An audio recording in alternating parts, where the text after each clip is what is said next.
এই ভিডিওতে আমি তোমাদের বাস বুকিং সিস্টেম সংক্রান্ত ইয়ার ডায়াগ্রামটা বোঝাবো। তোমরা আমার মাউস পয়েন্টার ফলো করো আর কথাগুলো শোনো। একদম বাঁ দিকে নিচের থেকে শুরু করছি, মাউস পয়েন্টার খেয়াল করো। এখানে একটা এন্টিটি রয়েছে, দেখো, ইউজার, অর্থাৎ যারা সেই বাস বুকিং সিস্টেম ব্যবহার করবে। এই ইউজার এন্টিটির বোঝানোর জন্য রেক্ট্যাঙ্গেল ব্যবহার করা হয়েছে। এবার এই ইউজার এন্টিটির অ্যাট্রিবিউটগুলো হলো ইউজার আইডি, মোবাইল, ইমেল এবং নেম। যেহেতু এগুলো অ্যাট্রিবিউট, সেই জন্য আমরা জানি ওভাল শেপ বা এলিপসের সাহায্যে বোঝানো হচ্ছে। এবার এই অ্যাট্রিবিউটগুলোর মধ্যে ইউজার আইডি হলো প্রাইমারি কি। এই দেখো আন্ডারলাইন করা রয়েছে, অর্থাৎ কি অ্যাট্রিবিউট। তার মানে ইউজার এন্টিটির ক্ষেত্রে ইউজার আইডি হলো প্রাইমারি কি। এবার ওপরের দিকে দেখো, বুকিং নামে আরেকটা এন্টিটি রয়েছে, অর্থাৎ বাস বুকিং। সেখানে রয়েছে অ্যাট্রিবিউট হিসেবে booking ID, user ID, bus ID, booking date, seat number, travel date. এন্টিটিকে রেক্ট্যাঙ্গেলের সাহায্যে বোঝানো হয়েছে আর অ্যাট্রিবিউটগুলিকে এলিপসের সাহায্যে বোঝানো হয়েছে। এবার বুকিং এন্টিটির প্রাইমারি কি হলো বুকিং আইডি, অর্থাৎ এই বুকিং আইডি হলো প্রাইমারি কি অ্যাট্রিবিউট বা কি অ্যাট্রিবিউট, KEY। এবার একজন ইউজার অনেকগুলো বুকিং করতে পারেন, সেই জন্য ইউজার এন্টিটি এবং বুকিং এন্টিটি পরস্পরের মধ্যে 1:m রিলেশনশিপে আবদ্ধ।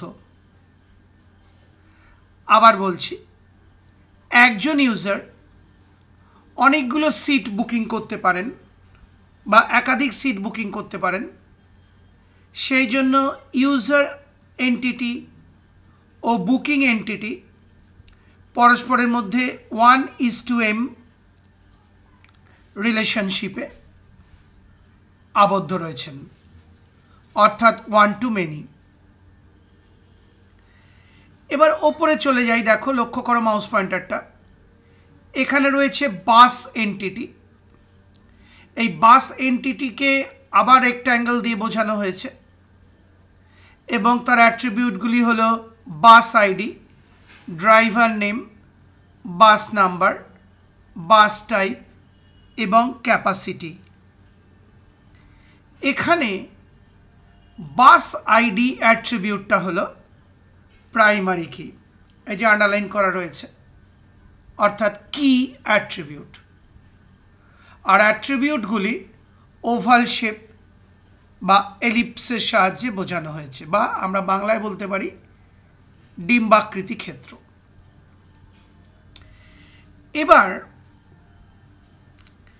এই বুকিং যে এন্টিটি, সে বাস এন্টিটির সঙ্গে 1:m বা m:1 রিলেশনশিপে আবদ্ধ,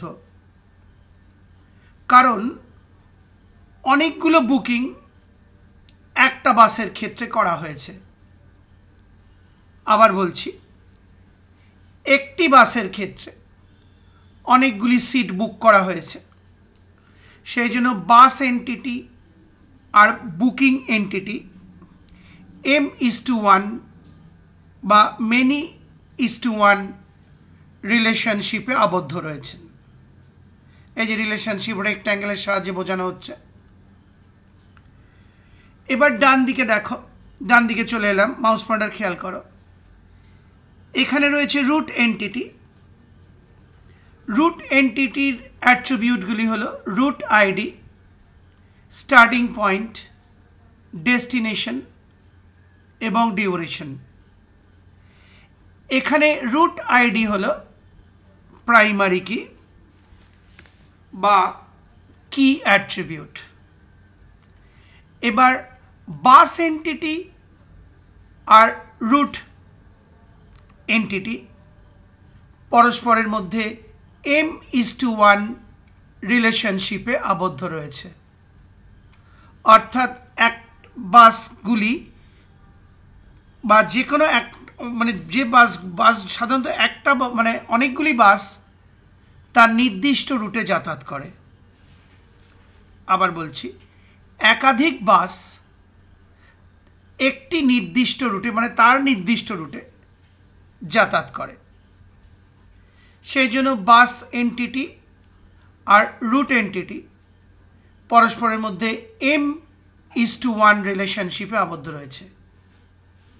কারণ অনেকগুলি বাস বা একাধিক বাস তাদের নির্দিষ্ট রুটে একটা একটা করে রুটে যাতায়াত করে। কোনো বাস হয়তো দীঘা যাচ্ছে, কোনো বাস হয়তো পুরী যাচ্ছে, কোনো বাস হয়তো পুরুলিয়া যাচ্ছে ইত্যাদি। তার মানে একাধিক বাস তাদের একটি করে নির্দিষ্ট রুটে যাতায়াত করছে। তাই এই রিলেশনশিপটি হলো many:1 রিলেশনশিপ। আবার বুকিং এন্টিটি ও রুট এন্টিটিও পরস্পরের মধ্যে রিলেশনশিপে আবদ্ধ। কারণ বুকিং হচ্ছে সাধারণত একটা বুকিং একটা রুটের জন্য করা হয়। আবার বলছি, সাধারণত একটা বুকিং একটা রুটের জন্য করা হয়। তাই বুকিং এন্টিটি আর রুট এন্টিটি পরস্পরের সঙ্গে 1:1 রিলেশনশিপে আবদ্ধ। প্রত্যেকটা রিলেশনশিপ রম্বাস বা হীরকাকৃতি ক্ষেত্র দিয়ে বোঝানো হচ্ছে। দেখতেই পাচ্ছ এই হীরকাকৃতি ক্ষেত্র বা রম্বাস চিহ্ন রিলেশনশিপ বোঝাচ্ছে। দাগগুলো লিঙ্ক বোঝাচ্ছে, বুঝতেই পারছো। অর্থাৎ ইউজার এন্টিটি তার অ্যাট্রিবিউটগুলোর সঙ্গে লিঙ্ক করা, বুকিং এন্টিটি তার অ্যাট্রিবিউটগুলোর সঙ্গে লিঙ্ক করা। এবার বিভিন্ন এন্টিটির সঙ্গে লিঙ্ক করা ইত্যাদি। কারণ আমরা আগেই জেনেছি এই লাইনগুলো বা দাগগুলো লিঙ্ক বা সংযোগ বোঝায়। অর্থাৎ একটা এন্টিটি কিভাবে আরেকটা এন্টিটির সঙ্গে রিলেশনশিপের মাধ্যমে লিঙ্ক আছে, একটা এন্টিটি কিভাবে তার অ্যাট্রিবিউটগুলোর সঙ্গে লিঙ্ক আছে ইত্যাদি। এই হলো বাস বুকিং সিস্টেমের ইয়ার ডায়াগ্রাম। আশা করি বুঝতে পারলে। সেই সঙ্গে আমার এই ভিডিওটি অর্থাৎ বাস বুকিং সিস্টেম সংক্রান্ত ইয়ার ডায়াগ্রাম বুঝিয়ে ভিডিওটি শেষ হলো।